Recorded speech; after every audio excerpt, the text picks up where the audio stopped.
All right, you guys, I hope all is well with each and every one of you. So my first video got cut, unfortunately, because I am at work. At the same time, when these messages come through, I am obedient. I want to always be obedient to spirit, to what my intuition leads me to do. So this is going to be your Mudra reading, okay? I already have the cards on the table, the energies that are needing to be worked on here, okay? The time phase that you have stepped into, there's a lot that has come forward as far as a clearing out, a grounding energy, which is the preparation, and it's preparing you for the ultimate rebirth, to where you need to be open and receptive when this comes. Okay, so I'm going to go ahead and dissect the energies. However, I did receive like a intuitive message, vision. Don't know what to really call it. However, I did see like a symbol of some sort in my mind's eye. Just out the blue, like it just happened subtly. And I started to trace it on the table. It's like I felt like a connection of some sort, or like it meant something. I felt the urge to find out what it means. So not only did I trace it on the table, but then I was led to trace it in my book. Like, what does this mean? What does it really look like? Let me see, because I can't really see what I'm doing right here. Anyway, I end up looking up sigils, symbols. I run across a post on Pinterest that has like a variety of different symbols. And what do you know? The first symbol on that post is so similar to the symbol that I just saw. So I don't know who that message is for. I mean, I feel like it's for me as well, to where I have to dissect and really go in and feel my way and allow my intuition to guide me to know who is having those. The symbol, by the way, means lust. Then I hear a reading. I listen to a few select people in the reading. She starts to talk about, not everything resonated with me.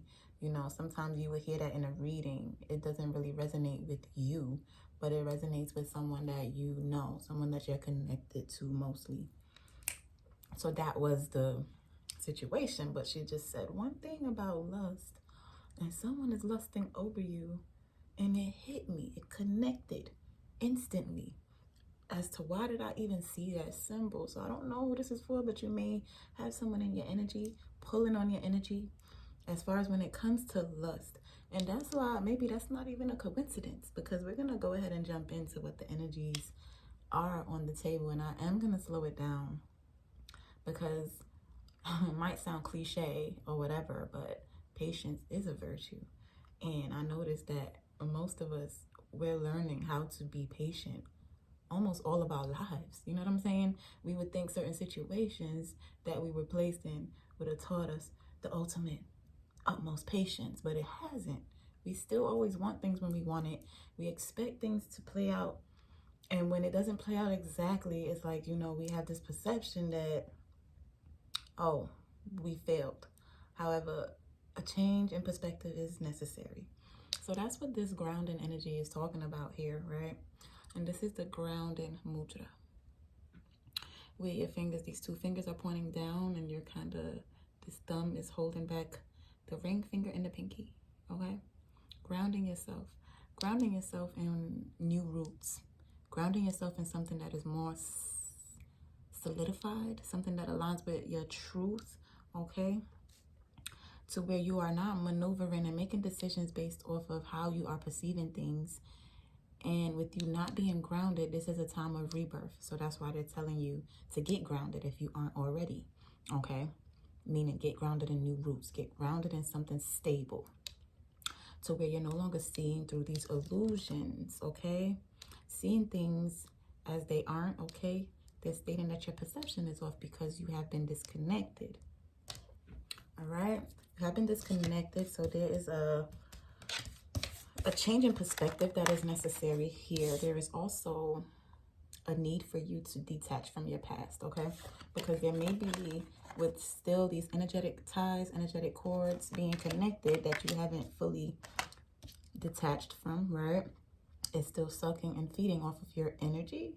And these can be psychic attacks as well. I mean, it is anything psychic is in the mental, okay? So these past experiences, or could be particular people that are sending shots at you energetically. Everything is energy, and we got to know how to really go in and block certain things. But this is your past attacking the mind, you know, just having anxiety and sleepless nights about these things that are coming up, or maybe you perceiving things to be this way, but these are past experiences is what they're stating, and that's why you're needing to get grounded in a different truth. 1 second. Okay. Grounded in a different truth, grounded in something more stable, connecting with your body is what they're stating.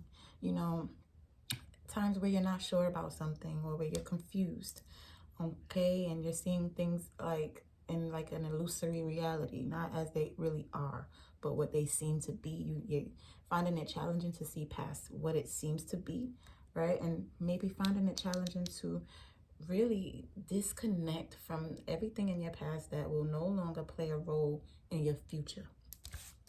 So this is why this grounding energy is necessary, and you being in tune with your body. Tap into how your body feels when you're in a situation, in a certain environment. Connect with your body so much to where you know when you feel anything uneasy within your temple, to where you know something is off, because that is also the second guide, your gut feeling. Then the first one is the chakra, right? The first eye. I call it the first eye. Most people call it the third eye, but you know what I'm saying. Just allowing that intuition to be your ultimate guide. So you are needing to connect with your body, ultimately, in order to feel your way through the BS, through what isn't real, the illusions, in order for you to see with clarity and no longer have things grabbing at your energy. It falls into confirming that with this release mudra here. This is the Kali mudra. Okay. And I do sessions with the mudras. It's super powerful. It's just connecting. We have the energies of like the elemental forces in our fingers, and connecting certain and doing hand gestures. It connects the energies. It, you know, helps us to connect to certain frequencies that aids us in doing things like releasing attachments from the past, okay? This is what will allow you to expand. This is clearing out energetically the clutter, okay? Releasing the pride and the ego, which is this has been developed throughout the experiences, which is understandable, but however, we're being humbled here. And so to release resentment, release all that is attached with all that we're being shown that's coming up from the subconscious, right? Releasing, disconnecting from that ultimately. This is what is going to purify you and bring about that space for you. I'm sorry I keep pausing. I'm making sure that I know what's going on with work. But this is what allows you to step into that ultimate stability and sufficiency within yourself. For real. And that's where you are ready for the opening, which confirms again rebirth, grounding yourself and preparing for this. This is the time where the actual rebirth takes place. The opening is necessary, you being receptive. Okay. And this is someone also fighting, going through challenging times to do what is right, or to do something that is traditional here. I don't know. We have two kings. You have two kings. You got the King of Cups and the King of Wands. Someone that is from your past for sure. And it shows that you're stepping into your Queen of Cups energy, which is, like I said, being receptive, tapping into love. That's self-love, self-care. It places you in a position to be abundant in every aspect in your life. It places you in pre-Empress energy, which is the energy of receiving, getting ready to receive.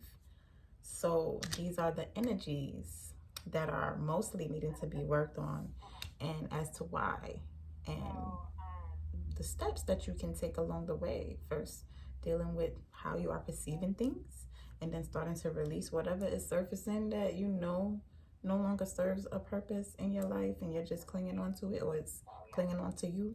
Release and start to be receptive and trust what is being offered to you. There is an expansion and awakening happening in the heart chakra. Okay, that's where the ultimate abundance comes through. All right, you guys, peace, love, and light.